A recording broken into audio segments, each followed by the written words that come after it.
સુરતના વરાછા અને સુમુલદેરી રોડ પર આવેલી અનેક મિલોના કારણે લોકોના સ્વાસ્થ્ય પર તેની ગંભીર અસર પડી રહી છે. તેને લઈને સુરત મહાનગરપાલિકાના પૂર્વ મેયર અને કતારગામ વિસ્તારના કોર્પોરેટર દક્ષેશ માવાની દ્વારા એક પત્ર લખવામાં આવ્યો છે. શા માટે પત્ર લખવામાં આવ્યો છે? આપણા સાથે દક્ષેશ માવાની સાહેબ ઉભા છે.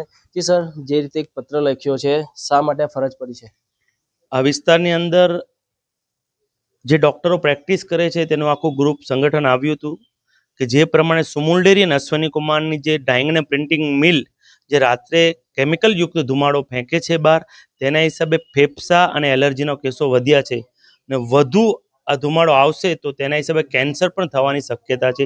તેના હિસાબે મારા મિત્ર પ્રવીણભાઈ માળી વન અને પર્યાવરણ મંત્રી છે, તેને પણ મારે વાત થઈ છે, લેટર લખ્યો છે, તેને હૈયા ધરપ આપી છે કે અમે સ્ટ્રોંગ એક્શન લેવડાવશું. ઘણી મિલો હતી સુમુલડેરીમાં શિફ્ટ થઈ ગઈ છે. આ 20 મિલો હજી બાકી છે. રાજ્ય સરકારને મારી વિનંતી છે કે આ મિલો પણ આવનાર સમયમાં શિફ્ટ થઈ જાય તો આ વિસ્તારના રેસિડેન્ટ એરિયો થઈ ગયો છે, સ્કૂલો પણ છે, તો આ વિસ્તારમાં જે કેસો વધ્યા છે આવનાર સમયમાં નહીં વધે. નહીંતર રેગ્યુલર લોકો ફિલ્ટર બદલાવતા હોય તો આજે આવા કેસો ન વધ્યા હોત.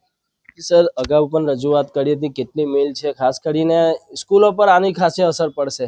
સ્કૂલો પર તો ખાસી અસર પડે જ છે, પણ આ વિસ્તારના જે રેસિડેન્ટ સુમુલડેરી એટલે આખો રેસિડેન્ટ એરિયા છે, એટલે આ લોકોના જે રેસિડેન્ટ એરિયાના જે પ્રમુખો છે તેનું પણ એક સંગઠન આવ્યું હતું કે હમણાં અમારા કેસો વધે છે એટલે આ ધુમાડાનું તમે કંઈ કરો.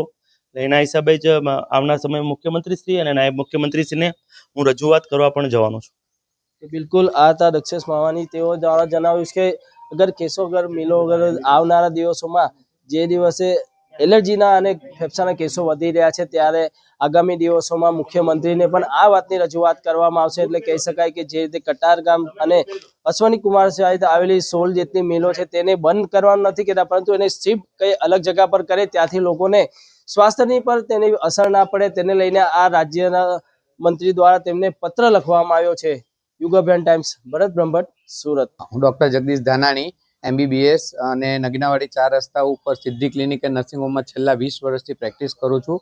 અને અહીં જે મોટાભાગના દર્દીઓ આવતા હોય છે તે સરદારનગર, શ્રી નિકેતન, શાંતિ નિકેતન, નગીનાવાડી અને અલકાપુરી સોસાયટીના પેશન્ટો ઘણા બધા હોય છે, જે લોકોને મોટાભાગે આ મિલોના ધુમાડા અને રજકણોના કારણે ફેફસા અને શ્વાસ અને દમની બીમારીઓ બહુ બધી થતી હોય છે અને ઘણી વખત સ્કિન એલર્જી પણ થતી હોય છે અને નાના નાના છોકરાઓ પર આની ગંભીર અસર થતી હોય છે. અને લોંગ ટર્મ જો આ ધુમાડાનું એક્સપોઝર રહે તો લાંબા સમય ફેફસાના કેન્સરનો બી ચાન્સીસ રહે છે. એટલે જો આ લોકોને કાયમી આ ધુમાડાથી નિકાલ મળે તો શાંતિથી એ લોકો રહી પોતાની હેલ્થની બાબતમાં સુખી રહી શકે. કારણ કે જો મોસ્ટલી મારે ત્યાં પેશન્ટ આવતા હોય છે તેમાં શરદી, ખાંસી અને કફવાળા હોય, એમાંથી 80% તો એવા જ હોય કે જે આ ધુમાડાના એલર્જી અને દમના લીધે જ થતું હોય છે. તો જો આ એલર્જી આ ધુમાડાના લીધે જો ડસ્ટની ને એની એલર્જી જો આ લોકોને ન મળે તો ઘણી વખત આવા દર્દીઓની સંખ્યા ઘણી ઘટી શકે તેમ છે. સરકારે ખરેખર તો આ મિલોના ધુમાડાનું કેલિબ્રેશન કરવું જોઈએ અને એમાં નીકળતા જે હાનિકારક કેમિકલ અને ધુમાડા જે છે એનું નિરાકરણ કરવું જોઈએ. સરદારનગર સોસાયટી છે, સુમુલડેરી રોડ અગાડી, અને આ મિલ અહીંયા અને વર્ષોથી છે, પણ એટલી તકલીફ પડે છે, બધું કેટલું શું એ લોકો બારે છે અને એટલી બધી ખરાબ ધૂળ ને રેતી ને બધું અહીંયા બધા સિનિયર છે, નાના છોકરાઓ પણ છે, એ લોકોથી બી બહાર બેસાતું નથી. અહીંયા આગળ અમે રોજ અહીંયા છોકરાઓને રમવા પણ નથી દેતા બહાર, કારણ કે એટલી બધી સ્મેલ આવે છે. એના લીધે અમારથી અહીંયા બેસાતું નથી, રમાતું નથી, કશું થતું બી નથી. બધું અસ્થમા બી થાય છે, બધા લોકોને શ્વાસ નથી લેવાતો.